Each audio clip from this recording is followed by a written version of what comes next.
Hi friends, welcome to பாச்சாஸ் home. இன்றைக்கி என்ன பார்க்க போகிறீங்கன்னா, எப்போ பார்த்தாலும் பாத்திரம் தான்.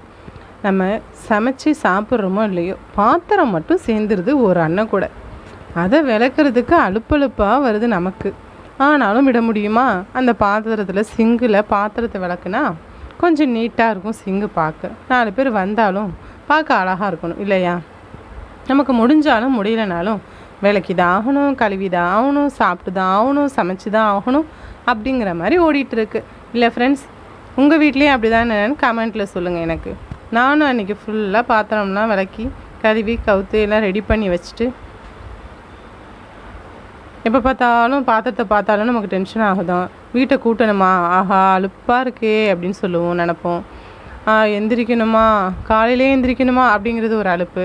இன்னும் சாட்டர்டே சண்டேலாம் வந்துச்சுன்னா, அது பிள்ளைங்களுக்கு லீவுன்னு சொன்னால் நமக்கு சொல்லவே வேண்டாம், ஜாலியாக இருக்கும். அன்றைக்கி தான் நம்ம கொஞ்சம் எக்ஸ்ட்ராவாக தூங்குவோம், ஒரு மணி நேரம் கூட தூங்குவோம் இல்லையா ஃப்ரெண்ட்ஸ்?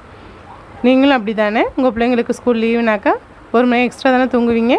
எனக்கு கமெண்ட்டில் சொல்லுங்கள். ஓகே, நான் வீடியோஸ் போடுறேன், ப்ளீஸ் சப்போர்ட் பண்ணுங்கள், எனக்கும் கமெண்ட்ஸ் கொடுங்க. நான் போடுற வீடியோஸ் பிடிச்சிருக்கா இல்லையா அப்படிங்கிறத கமெண்ட்டில் சொல்லுங்கள். நான் இன்றைக்கி எல்லாமே க்ளீன் பண்ணி பாருங்கள். நம்ம சிங்கு இப்போ தான் அழகாக இருக்கும். இந்த டைமிங்கில் நம்ம ரசிப்போம். அந்த சிங்கை அவ்வளோ பார்த்து தேய்ச்சி கழுவோம். கழுவிட்டு இன்னும் 1 ஹவரில் பார்த்திங்கன்னா திரும்ப பாத்திரம் சேர்ந்துடும். அப்பா திரும்பவும் பாத்திரம் விளக்கணுமா அப்படின்னு ஒரு மலப்பாக இருக்கும் நமக்கு. என்ன பண்ணுறது, இப்போ நான் பிறந்துட்டோமே. இப்போ நான் என்ன செய்ய போகிறேன்னா, ஈவினிங் ஸ்நாக்ஸ் என்ன ரெடி பண்ணியிருக்கோன்னாக்கா கடலை தான். எனக்கு ஒரு ஃப்ரெண்ட்ஸ் கடலை கொடுத்தாங்க. கிட்டத்தட்ட ஒரு 5 கிலோ போல் 6 கிலோ போல் இருக்கும் கடலை. நல்லா ஒரு கம்பு பை ஃபுல்லாக இருந்துச்சு. நான் தெரிஞ்சவங்க ரிலேஷனுக்கு 2 பேருக்கு கடலையை கொடுத்தேன். கொஞ்சம் எல்லாமே நான் வச்சுக்கல. அப்புறம் நான் அதை உடச்சி கொஞ்சம் எடுத்து வச்சுக்கிட்டா புளிக்குழம்பு இதெல்லாம் வச்சா நல்லா இருக்குமே, நட்ஸ் பால்லாம் செஞ்சால் நல்லா இருக்குமேன்னு சொல்லிட்டு உடச்சி பார்த்தேன். கடலையை உடச்சி எடுக்கிறேன். முடியல ஃப்ரெண்ட்ஸ் என்னால். உண்மையிலே கடலை உடைக்கிறதுனா ஒரு பெரிய ப்ராசஸ் தான் நான் நினைக்கிறேன். ஆமாவா இல்லையான்னு எனக்கு கமெண்ட்டில் சொல்லுங்கள். ஒவ்வொரு வேலைகளையும் நம்ம செஞ்சு பார்க்குறப்ப தான் அதில் உள்ள எவ்வளோ வேலைகள் இருக்குது, எவ்வளோ கஷ்டம் இருக்குது அப்படிங்கிறதே நமக்கு புரியுது இல்லையா? எனக்கு அன்றைக்கி அப்படி தான் தெரிஞ்சிச்சு ஃப்ரெண்ட்ஸ்.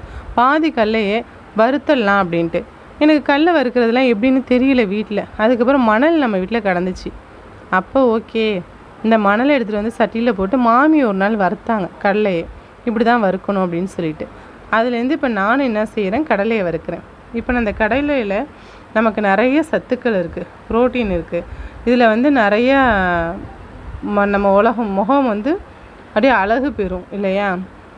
நம்மளை இளமையாக வச்சுக்கும் இந்த கடலை. எப்பயுமே அவிச்ச கடலை சாப்பிட்றது இன்னும் உடம்புக்கு ஹெல்த்தி. இதை புளி சாதம், லெமன் சாதம் எல்லாத்துலேயுமே நம்ம சேர்ப்போம் கடலையை. கடலை துவையில் அரைச்சா அப்பா எத்தனை தோசை வேணாலும் நம்ம சாப்பிட்லாம்.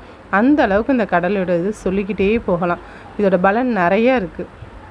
எனக்கு தெரிஞ்சதை நான் கமெண்ட்டில் சொல்லுவேன். எனக்கு தெரியாது இருந்துச்சுன்னா கண்டிப்பாக நீங்கள் கமெண்ட்டில் சொல்லுங்கள். இதுதான் நான் உடச்சி எடுத்து சேர்த்த கடலை. ஒரு 2 கைப்பிடி கூட இருக்காது ஃப்ரெண்ட்ஸ். அவ்வளோ மலப்பாக இருந்துச்சு எனக்கு இந்த கடலையை உடைக்கிறது. அந்த மண் சட்டியில் நான் மண் எடுத்துகிட்டு போட்டு அதில் நான் வறுக்கிறேன். இப்படி தான் நான் கடலையை வறுத்து எடுத்தேன். ரொம்ப நேரம் விட்டால் கருகிடுது. கொஞ்சம் நம்ம பதமாக அதை கரெக்டாக அந்த நேரத்துக்கு அந்த கலர்லாம் பார்த்து நம்ம அந்த கடலையை எடுக்க வேண்டியதாக இருக்குது. உண்மையிலே எல்லாமே ஒரு கஷ்டமான வேலை தான். பார்க்க நமக்கு ஈஸியாக தெரியும், இப்படி வறுத்து இப்படி எடுக்கிறது தானே அப்படின்னு சொல்லிட்டு. அதை வறுக்கிறப்ப தான் நமக்கு தெரியும் அது கரெக்டாக வருதா, அது கருகிறதுக்குள்ளார எடுக்கணும், அது என்ன பதத்தில் எடுக்கணும் அப்படிங்கிறது நமக்கு தெரியும். நார்மலாக நம்ம கடலையை உடச்சி வறுத்துட்ருப்பாங்க கடலை வண்டியில், அதுதான் நமக்கு தெரியும். ஆனால் இந்த மாதிரி மண்ணில் முழு கடலையை போட்டு வறுப்பாங்களாங்கிறது எனக்கு தெரியலை. நான் செஞ்சுருக்கேன். நான் செஞ்சு கடலையை வறுத்து சாப்பிட்டோம். சைட் பையில் நான் டீயும் போட ஆரம்பிச்சிட்டேன். ஈவினிங் தான் இதை ஸ்டார்ட் பண்ணேன்.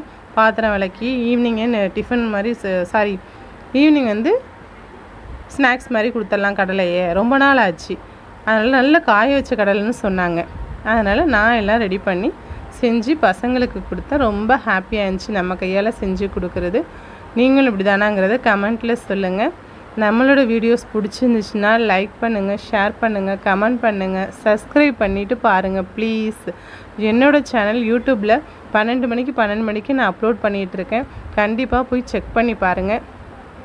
என்னோடய வீடியோஸையும் பார்த்துட்டு சப்போர்ட் கொடுங்க.